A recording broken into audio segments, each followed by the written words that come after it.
tema da mensagem é: não há cura para os que se acham sadios. Não há cura para aqueles que se acham que não estão doentes. O texto está em Mateus 9, de 10 a 13, diz assim: e sucedeu que, estando ele em casa, à mesa, está falando de Jesus, muitos publicanos e pecadores vieram e tomaram lugares com Jesus e seus discípulos. Ora, vendo isto, os fariseus perguntavam aos discípulos: por que come o vosso mestre com os publicanos e pecadores? Mas Jesus, ouvindo isso, disse: os sãos não precisam de médico, e sim os doentes. Ide, porém, e aprendei o que significa: misericórdia quero e não holocaustos, pois não vim chamar justos, mas e sim pecadores ao arrependimento. Pai, em nome de Jesus, eu te peço, ó Deus, a ação do teu Espírito, o Espírito que manifestou, Deus, na vida de Mateus, quando ele escreveu, transcreveu, narrou esse episódio da vida de Jesus. Que o teu Espírito Santo, Senhor, ele que perfez essas palavras, ele possa também, Senhor, dar entendimento, dar Deus, espírito de entendimento a todos que estão aqui.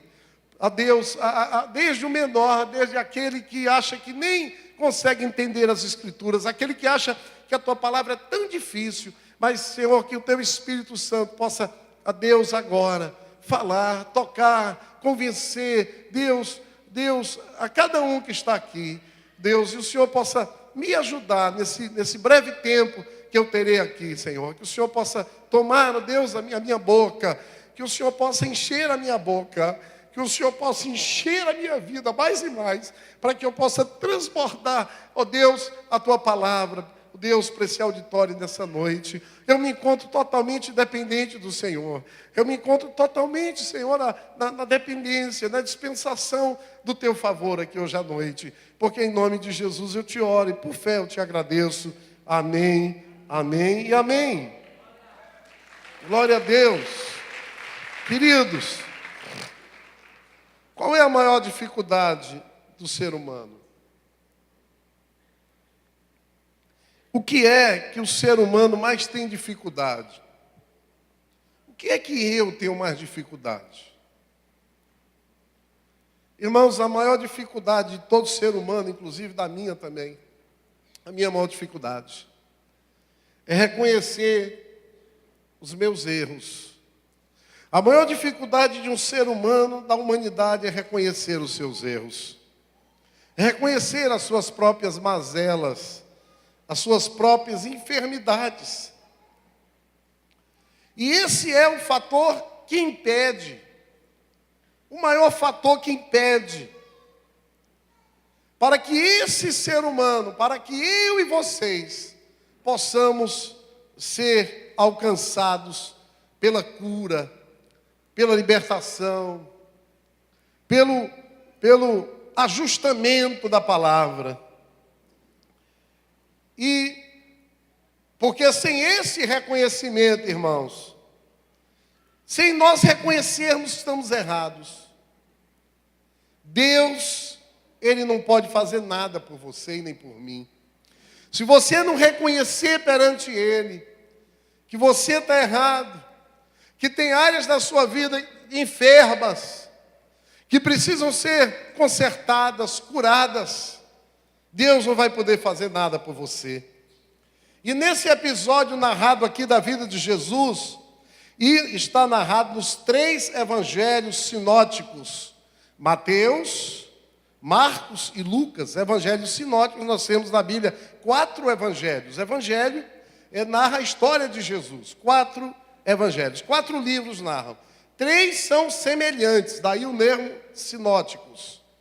E um é mais diferente, que é o Evangelho de João. Os 3 primeiros, Mateus, Marcos e Lucas, são chamados evangelhos semelhantes. E já João, a narrativa é um pouco diferente. E esse episódio de Jesus, que eu acabei de ler, não só está em Mateus, mas também está em Marcos, também está em Lucas. Ora, irmãos, se uma coisa está na Bíblia uma vez, a gente já deve dar importância. Mas aqui está 3 vezes a mesma narrativa. Portanto, existe demonstra uma importância muito grande. E nessa narrativa, ele enfatizou esse aspecto de todo ser humano. Essa dificuldade de reconhecer que é doente, reconhecer que precisa de ajuda, reconhecer que precisa mudar, reconhecer que precisa de conserto. E aqui, ele enfatizou isso na vida de uma categoria de gente orgulhosa, como toda pessoa que acha que já sabe tudo, que não precisa mudar, que não precisa de cura, que é o cara. Ele enfatizou isso na vida de uma categoria de gente orgulhosa, obtusa, de uma gente que não era dada a ter um coração quebrantado. E, consequentemente, exatamente essa mesma categoria que achava que era sadia, que estava tudo bem, que não precisava de ajuda, de conserto, exatamente esse tipo de gente são pessoas que são discriminatórias, são pessoas que discriminam o outro, são pessoas excludentes, que excluem o outro, que excluem o diferente, representada aqui nesse texto e naquela época pelos escribas dos fariseus. Quem eram esses escribas fariseus? Eram homens religiosos, eles eram autoridades dentro da igreja, que detinham o conhecimento da palavra de Deus. Vejam bem, esses mesmos que achavam que eram sadios, que Jesus chama de sadios, eles eram discriminatórios, eram homens que estavam da igreja, eram oficiais da igreja, mas não tinham entendido nada a respeito de Deus e nem do Espírito da palavra, porque eles detinham o conhecimento da palavra, mas apenas o conhecimento intelectual, da lei, da Torá, do Pentateuco, dos escritos dos profetas, dos salmos, porque o Novo Testamento não existia, dos livros históricos, o livro da narrativa dos reis, que está no 1 Reis, 2 Reis, que está no livro de Crônicas. Eles tinham conhecimento. E eles sabiam tudo, pastor Paulo. Porque naquela época não tinha livros, então eles é que escreviam. Não tinha imprensa. A imprensa só veio a ser descoberta 14 séculos depois, com Gutenberg. Não tinha tipografia, não tinha. Então eles escreviam nos papiros, e escrevendo, eles sabiam tudo, sabiam de cor. Mas eles não sabiam o espírito das escrituras, porque essas escrituras estavam só aqui, precisava descer 30 centímetros para cá, porque não adianta você saber com o intelecto, mas se você não aplica a palavra do coração, você vai entender do ponto de vista intelectual, natural. E a palavra de Deus nós não podemos entender do ponto de vista natural, com a mente do homem natural. A palavra de Deus tem que ser entendida com o coração quebrantado, com o coração transplantado, porque a palavra de Deus diz no Velho Testamento que Deus iria tirar o coração de pedra e dar um coração de carne, ia tirar o coração insensível do homem, ia dar um coração sensível, misericordioso, amoroso, um coração em que você não ia passar a ver mais o defeito do outro, você ia olhar primeiro o seu, aleluia. A palavra de Deus nos diz, a respeito disso, em 2 Coríntios 3,6, o seguinte: que Jesus nos habilitou para sermos ministros de uma nova aliança, não da letra, mas do Espírito, porque a letra mata, aleluia, mas o Espírito é o que vivifica. Irmãos, eu conheço muito crente, desde 1981 que eu sou crente, conheço muito crente, que conhece a Bíblia, mas não conhece o Deus da Bíblia, que conhece a Bíblia, mas é um chato de galocha, que conhece a Bíblia, mas ninguém aguenta o cara onde ele trabalha, porque ele é obtuso, Ele vai querer evangelizar na base da pancada. Ele já começa dizendo, eu sou santo e você é pecador. Misericórdia, irmão. A Bíblia diz que todos pecaram. E pela graça de Deus, nós somos salvos. Não é mérito do homem, o mérito é de Deus. E a salvação veio para todos, aleluia. Aqui no texto fica claro que esses homens cumpriam todo o rito da lei. Quando Jesus afirma que ele diz assim para eles, olha, eu não quero sacrifícios. Vocês ficam fazendo aí holocaustos, sacrifícios, a ritualística da religião judaica, não é isso que eu quero. Eu não quero o ritual, eu quero, na verdade, é a misericórdia, aleluia. E eles não tiveram uma atitude misericordiosa, tiveram uma atitude discriminatória. Quando viram o Deus encarnado, quando viram não a palavra escrita, mas eles estavam vendo a palavra viva, porque a Bíblia diz que o Verbo se fez carne e habitou entre nós, e nós vimos a glória do unigênito do Pai, aleluia. Jesus disse, você quer conhecer a Deus? Olhe para mim. Você quer ver o Pai? Veja em mim. Então eles estavam vendo ali o verbo, a palavra, que eles conheciam intelectualmente, mas a palavra estava sentada ali naquela mesa, e a palavra estava sentada, e Jesus estava sentado exatamente com as pessoas que ele queria sentar. Ao redor daquela mesa haviam publicanos, haviam pecadores, haviam prostitutas, haviam toda sorte de gente errada, mas Jesus não veio, Jesus fala, para os sadios, Jesus veio para os doentes, para os pecadores, glória a Deus por isso. E eles não entenderam nada, ficaram dizendo, como teu mestre come. Olha os caras, pastor Daniel, eu sou o vice-querubim ungido, eu sou o cara, eu vou me misturar com essa peça de gente ruim aí? Jesus diz que é Deus, mas como é que ele é Deus? Está comendo aí com pecador, com publicano? Não, esse era o entendimento errado, irmãos, que eles tinham. E ali Jesus estava comendo com duas categorias de gente, que ele teve durante seu ministério que se encontrar de vez em quando. Primeira categoria era com os doentes, com os pecadores, publicanos, pessoas cheias de moléstias e doenças. Mas tinha outra categoria que se achavam sadios, se achavam justos, se achavam os tais. E Jesus disse assim, olha, eu não vim para os que estão sadios, eu vim para os que estão doentes. Irmão, será que quem é que estava mais doente ali?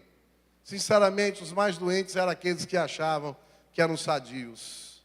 Porque a Bíblia diz que há uma coisa que Deus não rejeita, é um coração quebrantado e aflito na presença dele. Aleluia! Estavam ali os publicanos. Quem eram os publicanos, pastor? Publicano era uma raça de gente terrível, irmãos. Eram cobradores de taxas, de impostos. Eles eram detestados pelos judeus, porque eles faziam essa cobrança com crueldade, com avareza, com engano. E eles eram usados pelo Império Romano, que dominava Israel na época, para tirar impostos. Quem gosta de pagar imposto? Pouca gente gosta, né? Quem gosta de pagar taxa? E eles faziam isso abusivamente, faziam isso de forma avarenta. Por isso que eles eram tão odiados. E por isso, no entendimento dos escribas, dos fariseus, aquilo era um absurdo Jesus estar comendo com eles. A palavra pecadores, aí no original, é a palavra amartolos, que quer dizer uma pessoa dedicada ao pecado. Homens totalmente malvados, homens marcados por determinados vícios e crimes. A palavra escriba no original é gramateus, daí vem o nome gramática do grego, que eu já falei aqui qual era a função deles. Eles escreviam a Bíblia, escreviam as Escrituras. Os fariseus eram homens religiosos de uma seita Porque, assim como nós, evangélicos, infelizmente, tem muitas denominações, já naquela época o judaísmo estava fragmentado em várias correntes. Uma delas era dos fariseus, que eles procuravam reconhecimento e mérito através da observância externa, presta atenção, externa, dos ritos e formas de piedade, tal qual lavagens cerimoniais, jejuns, orações, esmolas. Mas, comparativamente, eram negligentes na piedade, no amor. Eles orgulhavam-se em suas boas obras. Era esse tipo de gente que eram os fariseus.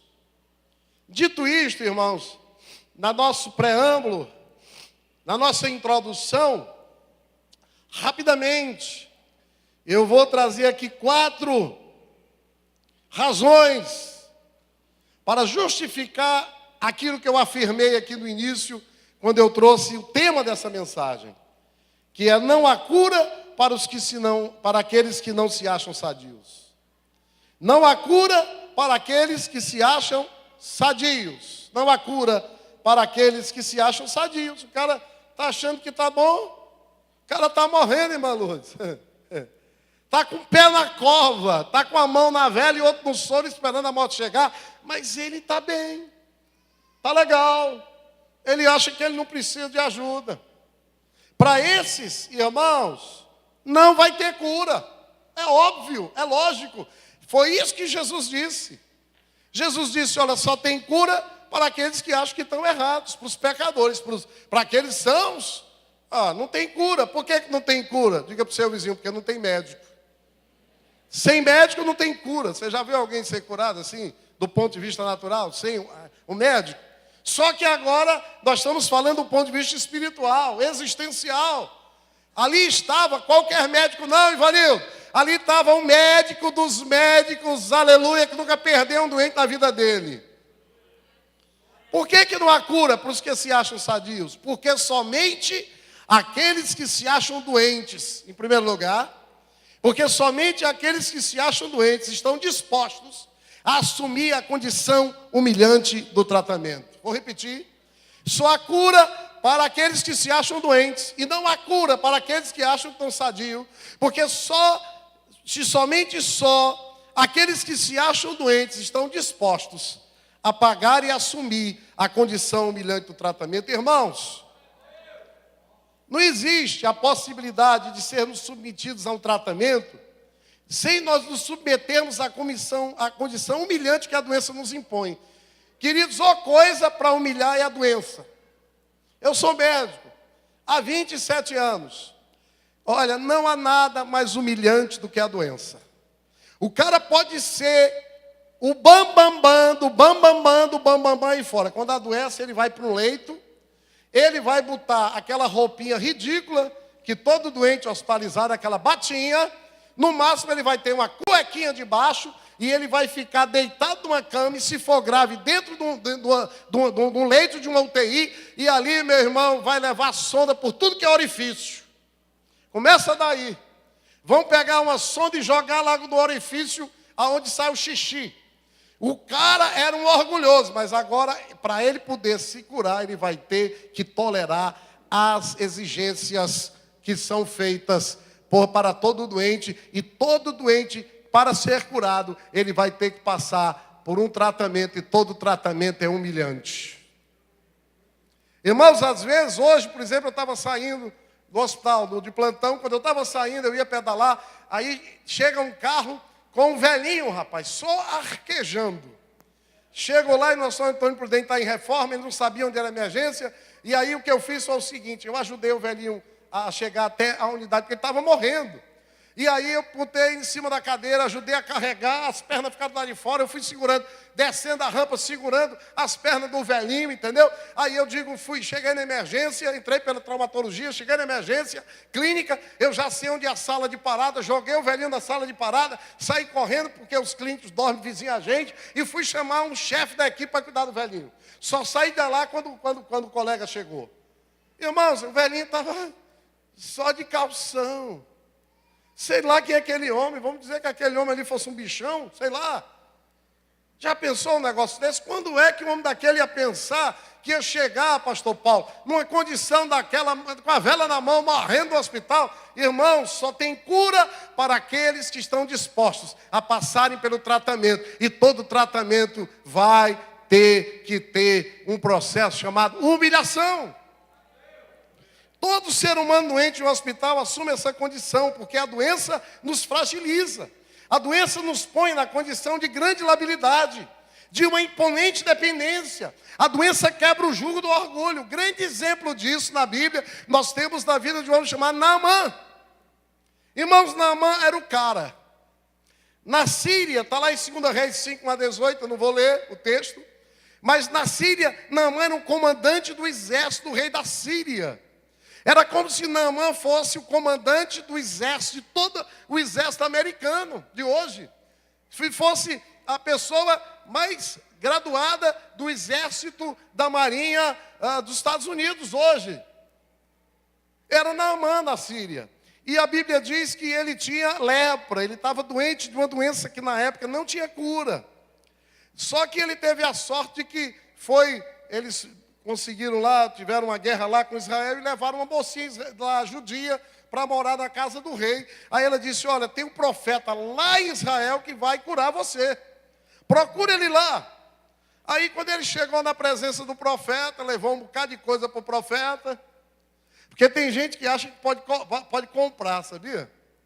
Tem gente, irmãos, que pensa que pode comprar. Aqui na igreja, todo mundo é igual, irmãos. Pode chegar que quem chegar, o cara mais rico da cidade de Fortaleza, vai sentar no banco e ele vai se submeter aos mesmos processos de Deus.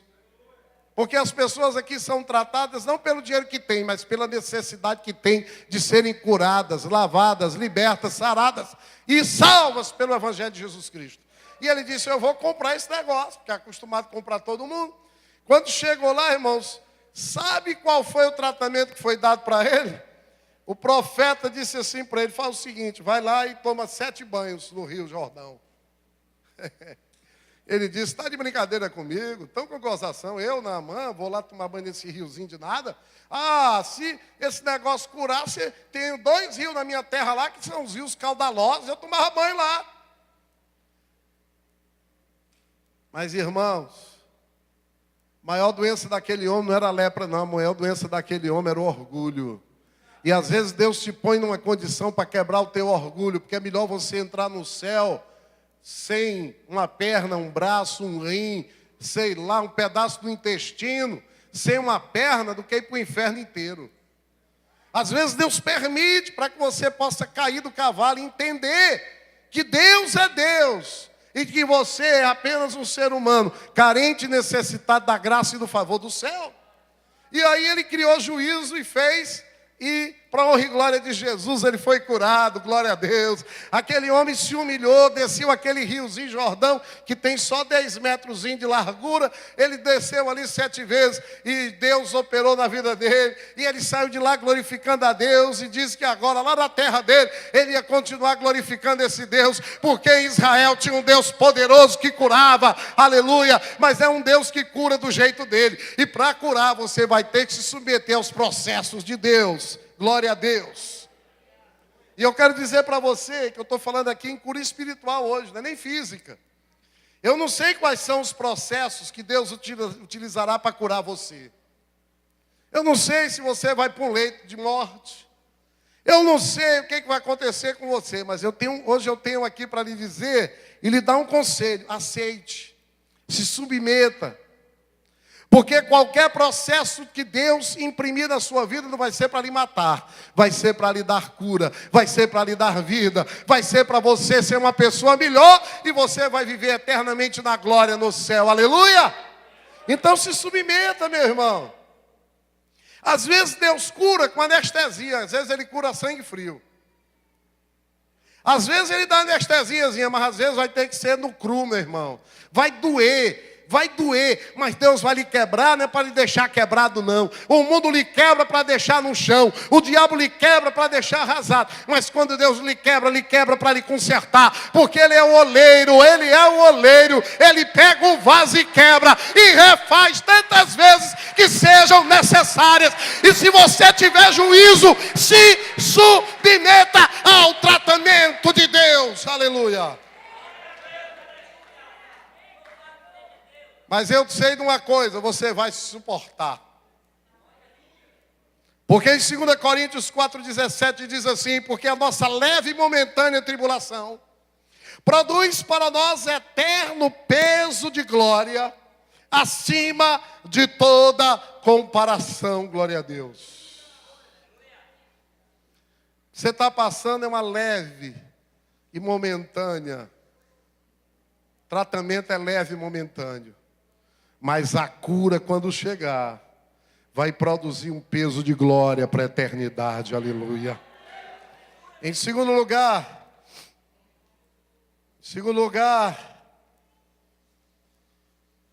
porque só quem é curado é quem acha que é doente.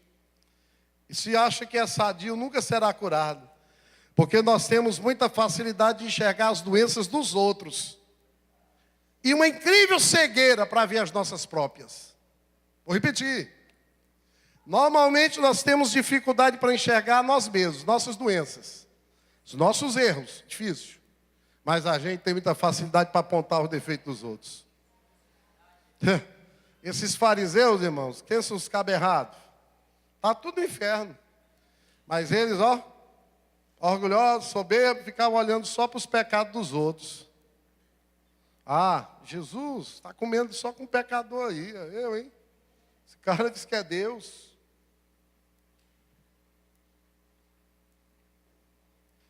Veja o que diz em Lucas 7. 1. Não julgueis para que não sejais julgados. Pois com o critério com que julgardes sereis julgados, e com a medida com que tiverdes medido, vos medirão também. Porque vês tu o argueiro no olho de teu irmão, porém não reparas na trave que está no teu próprio. Ou como dirás a teu irmão: deixa-me tirar o argueiro do teu olho, quando tens a trave no teu? Hipócrita, tira primeiro a trave do teu, então verás claramente para tirar o argueiro do olho do teu irmão. Normalmente, as pessoas que mais criticam os outros são as mais erradas. São as mais doentes. São as mais defeituosas. São as que precisam mais do favor de Deus. As pessoas mais curadas por Deus são as mais generosas. São as mais misericordiosas. São aquelas que conseguem conviver com os defeitos dos outros na boa. Irmãos, a Bíblia diz que todos pecaram. Todos, lá em Romanos 3. E que foram destituídos da glória de Deus, todos. Tem nenhum, irmãos, nenhum homem que nasceu de mulher através de um parto vaginal ou de uma cesariana que não tenha nascido e não tenha pecado. Portanto, Jesus, quando teve aquele encontro com aquela mulher, ele disse: quem não tiver pecado, que atire a primeira pedra. Ah, Jesus é do bom com as frases. Eu gosto de Jesus pelo poder da síntese. Foi saindo dos mais velhos aos mais moços. Portanto, as pessoas que se acham que são sadias nunca serão curadas, porque elas têm dificuldade de olhar para a sua própria miséria e de reconhecer o seu próprio erro. Eu tenho dito aqui, irmãos, eu nunca consegui consertar a vida de ninguém. Eu estou atrás de consertar a minha. Porque se Paulo diz que ele era o maior dos pecadores, quanto mais esse rapaz aqui que vos fala. Em terceiro lugar, porque é que só quem admite que é doente é capaz de ser curado, e aquele que admite que é sadio jamais será curado. Porque assumir a condição de doente implica em nos submetermos ao tratamento.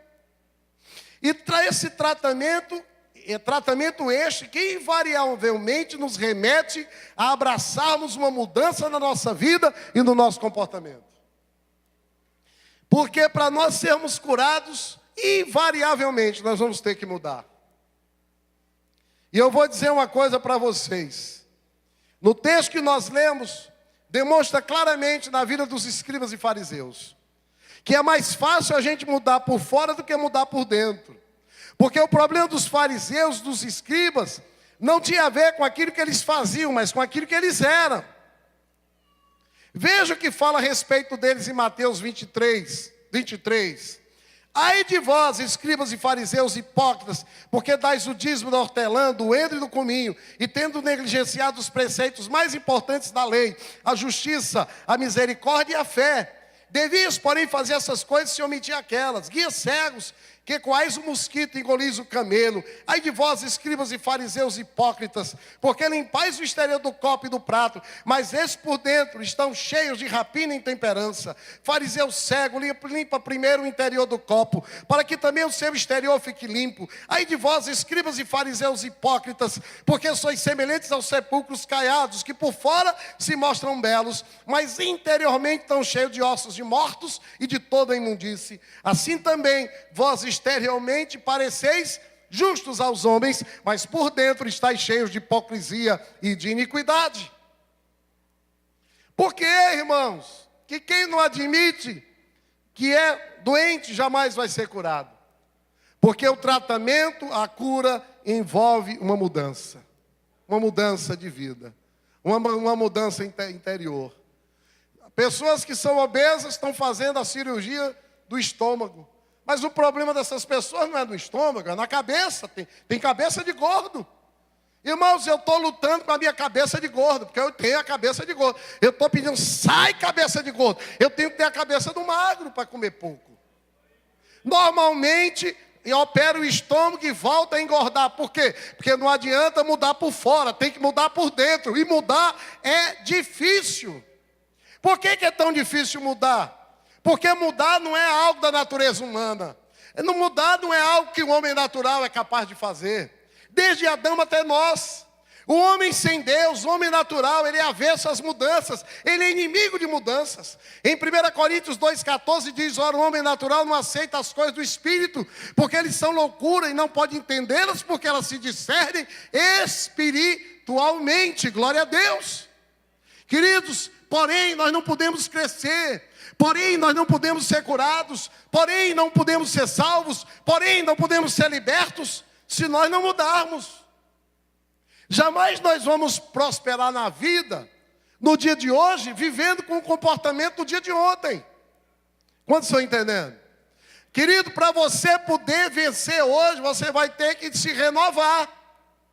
Eu trabalho no hospital Antônio Prudente há 23 anos. De lá para cá, muita coisa mudou no hospital. E eu mudei. Por isso é que eu estou lá até hoje.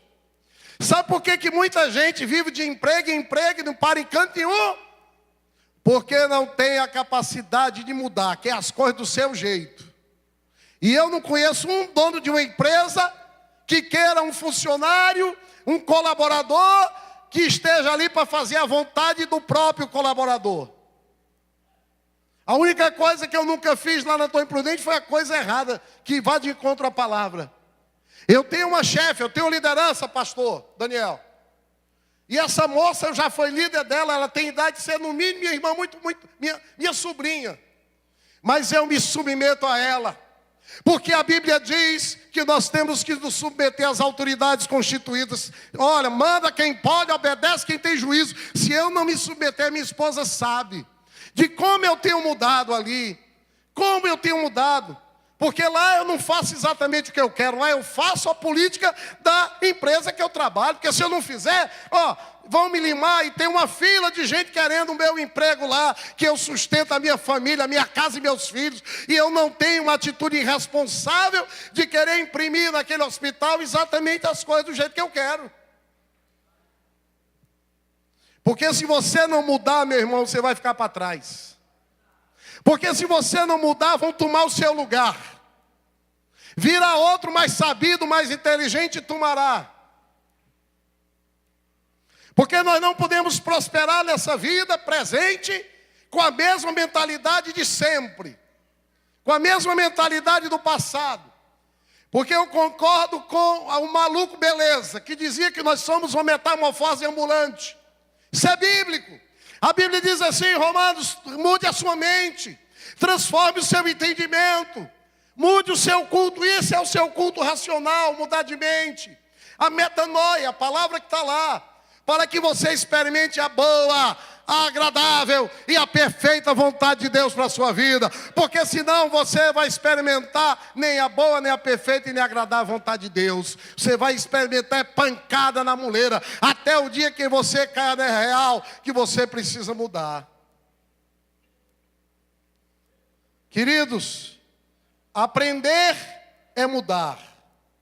Arrepender-se é mudar. A própria essência do Evangelho é mudar. É buscar a mesma mentalidade que Jesus tinha e tornar-se nova criatura, não pela força da determinação, ou do pensamento positivo, ou da numerologia, ou do cote, ou da cutia. Não, a mudança é produzida através do poder da expiação que há em Cristo Jesus. Só Jesus é capaz de mudar alguém que queira ser mudado. Só alguém que tem humildade de quebrantar-se na presença de Deus. Esse é o verdadeiro quebrantamento. Quando alguém reconhece que está errado e diz: eu vou mudar. Quebrantamento não é choro. Quebrantamento não é teatro. Quebrantamento é mudança de comportamento. Quebrantamento é arrependimento. Quebrantamento é quando cai a ficha para você que você precisa mudar. E eu vou dizer para você, só tem uma pessoa que vai ser beneficiada, vai ser você mesmo. Aleluia.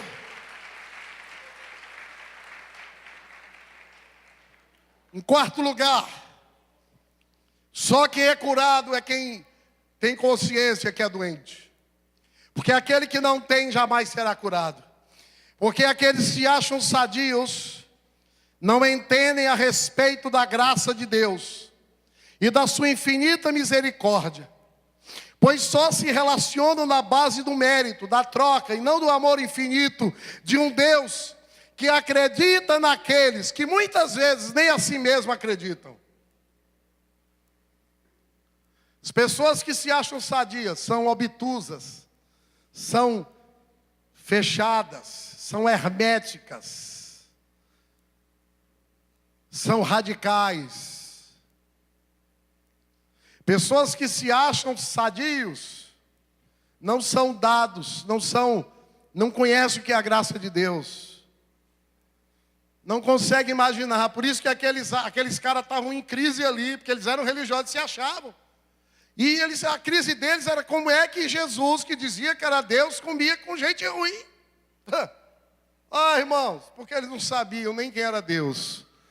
E na sua obtusidade, no seu radicalismo, na sua religiosidade, eles não entendiam nada a respeito da graça, do favor de Deus.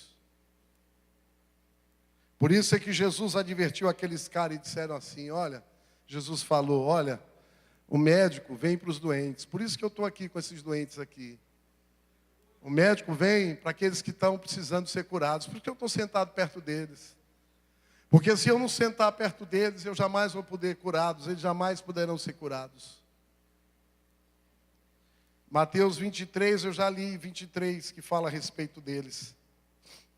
E a crise deles, daqueles fariseus, era essa. Eles estavam fazendo a expiação dos pecados do povo todo dia através dos rituais.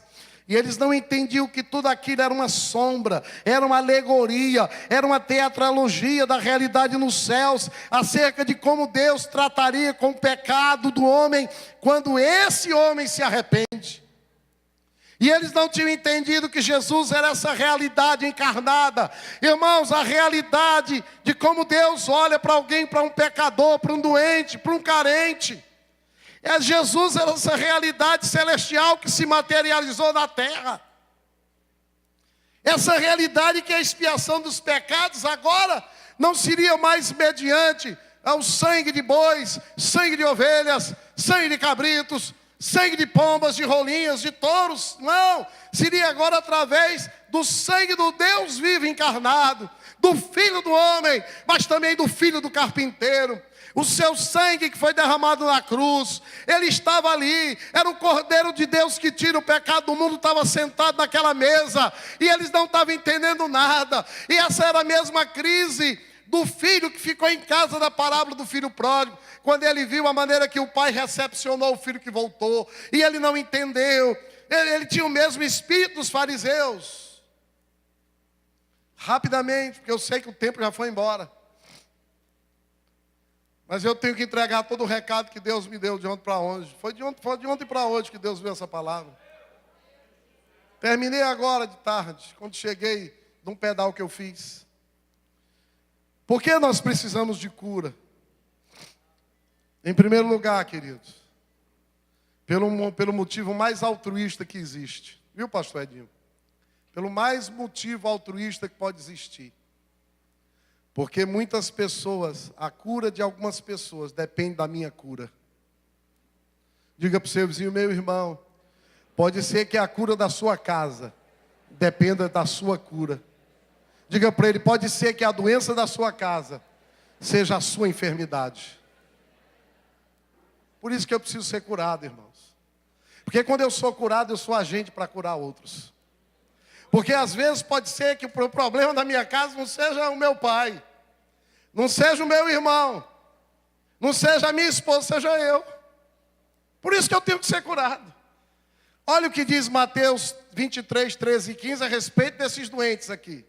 Ai de vós, escribas e fariseus hipócritas, porque fechais o reino dos céus diante dos homens, pois vós não entrais, nem deixais entrar os que estão entrando.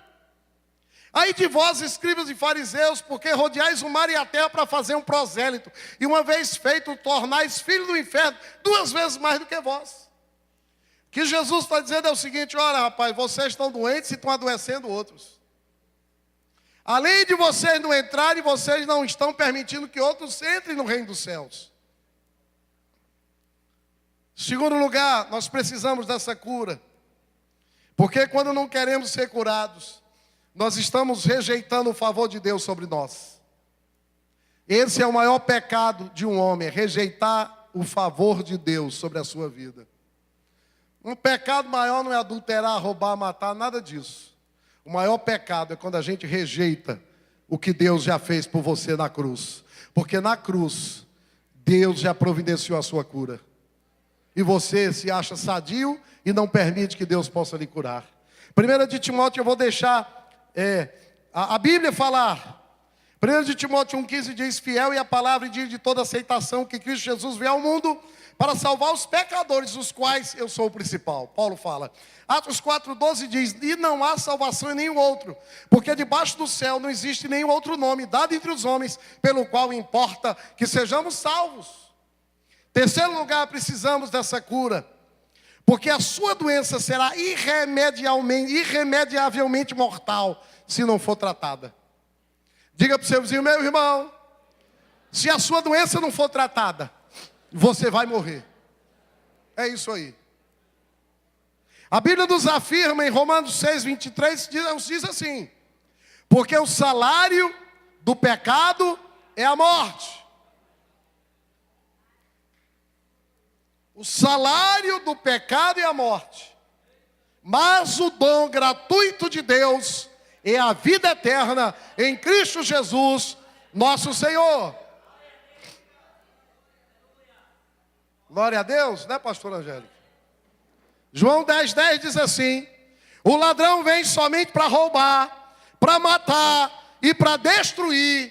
É isso que veio o ladrão, Satanás, aquilo que está te tocando. É isso que você está fazendo quando obedece o diabo, desobedece a Deus. Ele quer ver você num caixão, é caixão em vela preta. Se viu o inferno, é morte certa.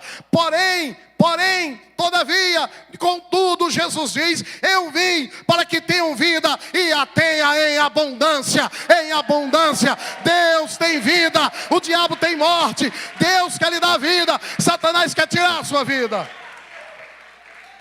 João 3,36, a palavra continua dizendo, por isso quem crê no Filho tem a vida eterna, o que todavia se mantém rebelde contra o Filho não verá a vida, mas sobre ele permanece a ira de Deus.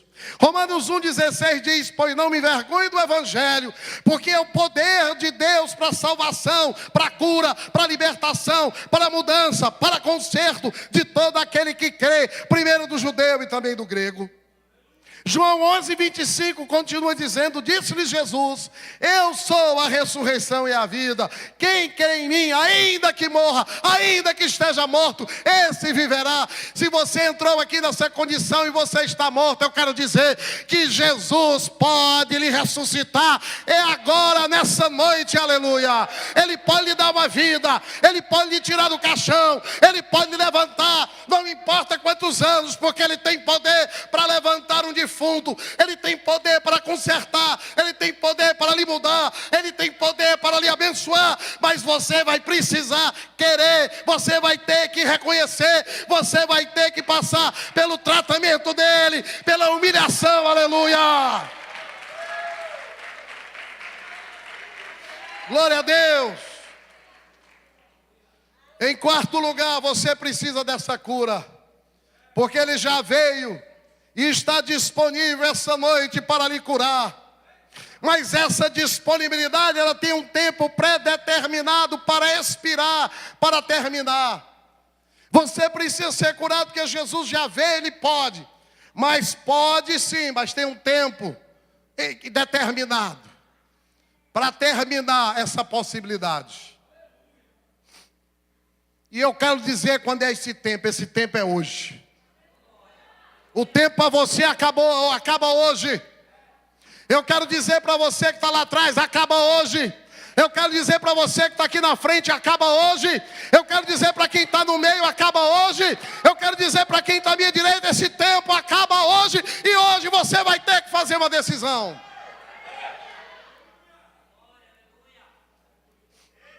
Hebreus 3, 7 e 15 diz: assim, pois, como diz o Espírito Santo, hoje, se ouvides a sua voz, não endureçais o vosso coração. A Bíblia não diz assim, o escritor de Hebreus: se amanhã, se depois da manhã, se daqui 1 ano, se daqui 10 anos, ouvir a voz. Não, se hoje ouvir, não me endureça seu coração. Não seja tolo, seja sábio.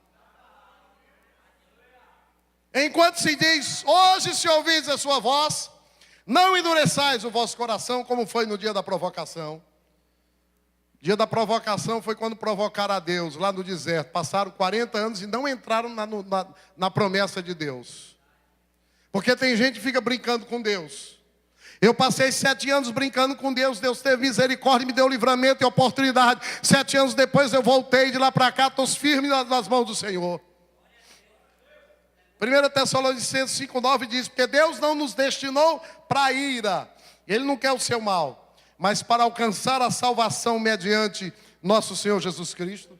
Hebreus 2,3 diz: como escaparemos nós se negligenciarmos tão grande salvação? Como é que você vai escapar, meu irmão, dessa doença que está te matando? Se você não for alcançado por essa tão grande salvação que é em Jesus, a qual tendo sido anunciada inicialmente pelo Senhor, Ele falou quando esteve aqui, foi-nos depois confirmada por aqueles que ouviram. Em Hebreus 5,9 diz assim: tendo sido aperfeiçoada, tendo sido aperfeiçoado, falando de Jesus, tornou-se o autor da salvação eterna. Para quem? Para todos os que lhe obedecem. A salvação é para aqueles que obedecem o chamado. 2 de Coríntios 6,2 diz: porque ele diz: eu te ouvi no tempo da oportunidade e te socorri no dia da salvação. Falando de você, ele está dizendo: olha, eu te ouvi no tempo da tua oportunidade, te socorri. Ele está dizendo assim: olha, tem esse pastorzinho doidinho pregando hoje aí, porque hoje eu resolvi falar com você. Hoje eu resolvi te dar oportunidade e te socorrer no dia da tua salvação. Por isso que eu levantei esse menino hoje aqui com graça, unção, poder e autoridade. Eis agora o tempo sobremodo oportuno. Eis agora o dia, hoje, da tua salvação. Romanos 13:11 diz assim: e digo isto a vós outros que conheceis o tempo, já é hora de vos despertardes do sono, porque a nossa salvação está agora mais perto do que quando no princípio nós cremos. Hoje eu estou mais perto da salvação do que em 81, porque em 81 eu tinha 16, eu tenho 52. Sabe por que o dia é hoje, que eu posso morrer hoje? Sabe por que é o dia hoje de você mudar, meu irmão? Porque você pode capotar e entrar num paletó de madeira hoje. E também Jesus pode voltar agora, hoje à noite. Se voltar, você não sobe. E eu quero dizer que depois que Jesus voltar a segunda vez, você ainda vai ter uma oportunidade, mas vai ter que pagar um alto preço na tribulação, porque será perseguido, vai ter a cabeça degolada, não vai ser fácil para os crentes que ficarem aqui. E a pergunta que não quer calar está em Jeremias 8, 18, 22. Diz assim: se eu pudesse consolar-me na minha tristeza, o meu coração desfalece dentro de mim. Eis a voz do clamor da filha do meu povo de terra muito remota. Não está o Senhor em Sião? Não está nela o seu rei? Por que provocar a ira com as suas imagens de esculturas, com os seus ídolos? Por que você tem provocado a Deus com a sua idolatria, colocando você no centro da sua vida? Por que você tem provocado a Deus? É o que a palavra está dizendo, meu querido. Passou a cega.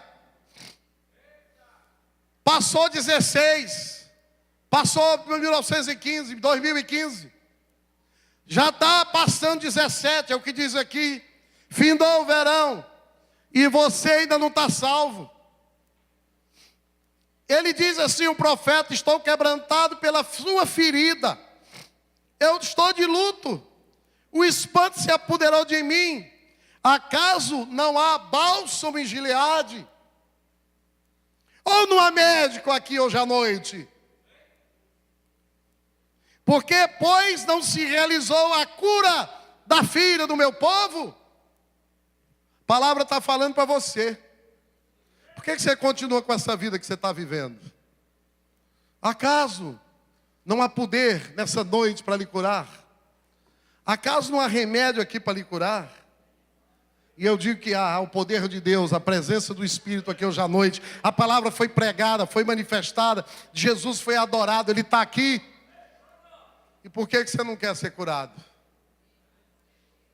É o que a palavra, a pergunta aqui que o profeta fez. Acaso não há bálsamo em Gileade? Acaso não há remédio para você aqui? E eu quero dizer uma coisa para vocês, aqui tem o seu remédio. Aqui tem a sua cura. Não é um lenço. Não é um passe de mágica. Não é um lençol branco. Não é um punhado de sal. Não é um pedaço de uma água dita benta, não. Aqui há o poder de Deus, manifesto pela presença manifesta de Jesus hoje à noite.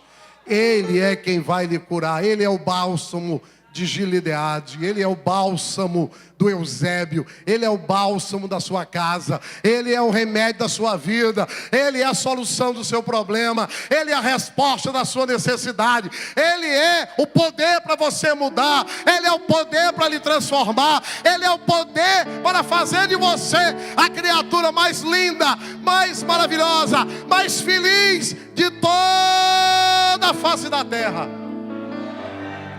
É Jesus Cristo, Senhor. Ele é Rei, Ele é Deus, Ele é poderoso.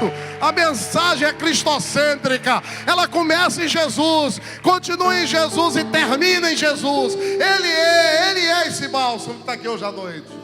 Vamos ficar de pé. Se você que está aqui hoje à noite diz: pastor, eu preciso de cura. E eu sou um doente, eu preciso de cura. Eu quero estar sentado com Jesus naquela mesa do lado dos doentes, do lado dos pecadores, não do lado dos fariseus. Eu não quero ter essa postura. Sai do teu lugar e vem aqui receber em nome de Jesus. Pode sair, venha, pode vir correndo hoje à noite. Pode vir correndo hoje à noite. Pode sair do seu lugar em nome de Jesus. Se há algo na sua vida que precisa ser curada e consertada, pode sair, meu irmão, em nome de Jesus. Pode sair em nome de Jesus. Pode vir. E o meu orgulho descer comigo, se misturar com as águas do rio. Vamos, ajuda aqui. Então subirei. Deu mais pra cá, queridos. Isso aqui pra dar mais espaço. Como Naamã curado. Eu abro mão de tudo que sou, só pra servir-te, ó meu Senhor. Eu abro mão de tudo que sou, só pra te adorar, Senhor. Senhor, quebra o meu orgulho, eu quero descer e mergulhar nas águas do teu amor. Me purifica, eu quero ser limpo como Naamã no teu poder.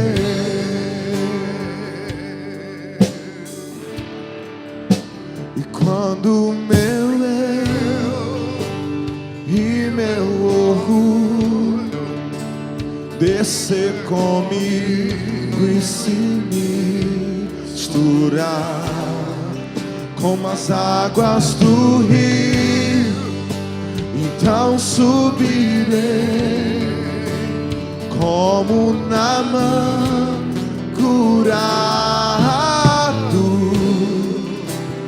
Eu abro mão de tudo que sou, só pra servir-te, ó meu Senhor. Eu abro mão de tudo que sou, só pra te adorar, Senhor. Senhor, quebra o meu orgulho, eu quero descer e mergulhar nas águas do teu amor.